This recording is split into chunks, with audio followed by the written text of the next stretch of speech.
Hello Gemini, Sun, Moon, Rising, and Venus signs. Kamusta kayo? Sana po'y nasa mabuti kayong kalagayan. Welcome back po sa Star Tarot.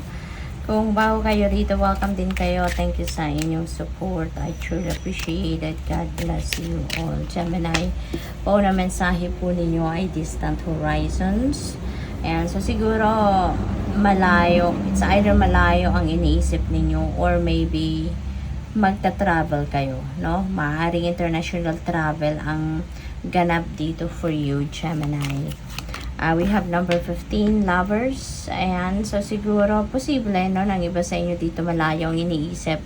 Maybe regarding relationships yan na iniisip ninyo. Maybe you have a concern about your person or about your relationship itself. Kaya maaring malayo ang nararating ng inyong diwa, no?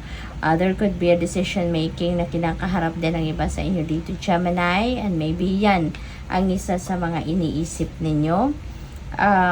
Possible din ang iba naman sa inyo dito is entering a new love or romantic relationship kung wala pa kayo doon sa established relationship, no?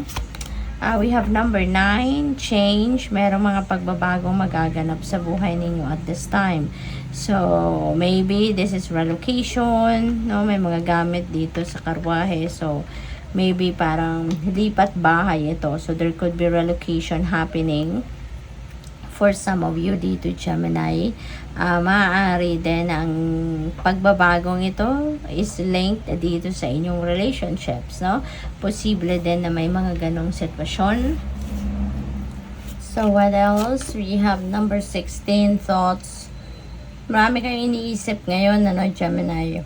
Maaring yung iniisip din ninyo dito is yung mga pagbabagong itong magaganap sa buhay ninyo or yung mga pagbabagong gagawin ninyo sa ngayon.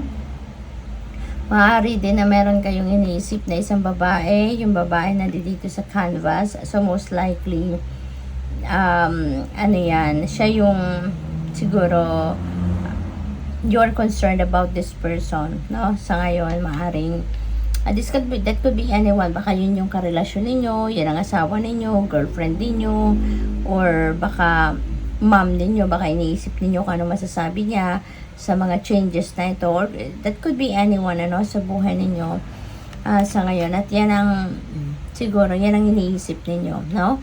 Isa yan sa mga iniisip ninyo. We have number 25, high honor. This is recognition, ano?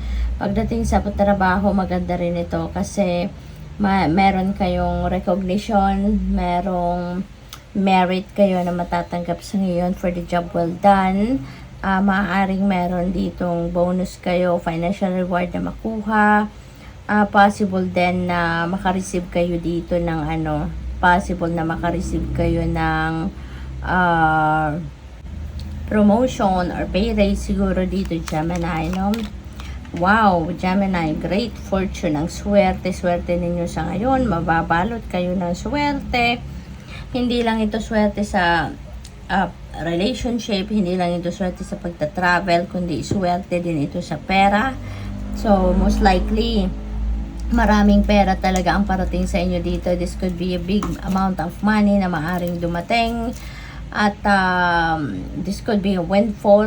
It could be galing sa trabaho, sa pagsisikap ninyo. It could be coming from various sources, Gemini. Malakihang swerte ito, no? But definitely golden, no? Yung ano, yung card, kaya most likely malaking pera ang dadating sa inyo sa ngayon.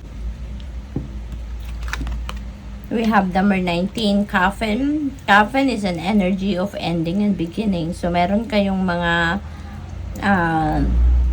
chapter sa buhay ninyo dito na magtatapos or matatapos na, and you're going to start something new. Okay? Maaaring ang bagong chapter na to could be related sa change na to, no? Bagong bahay, bagong titirhan, bagong place of residence. That could be bagong office, bagong trabaho, or bagong sitwasyon sa pera, no? Kasi nga, meron tayong great fortune. So, siguro, maaalis na, masusolusyonan nyo na yung problema sa pera, no? At magi-start kayo ng isang magandang sitwasyon na pagdating sa inyong kaperahang aspeto. Meron din regalo kayong matatanggap ngayon. So, blessings are coming your way ngayon.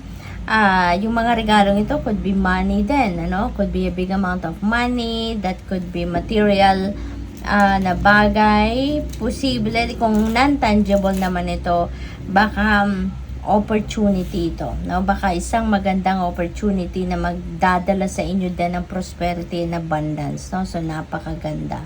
So, good luck, Gemini, and thank you for watching. Love and light. Namaste.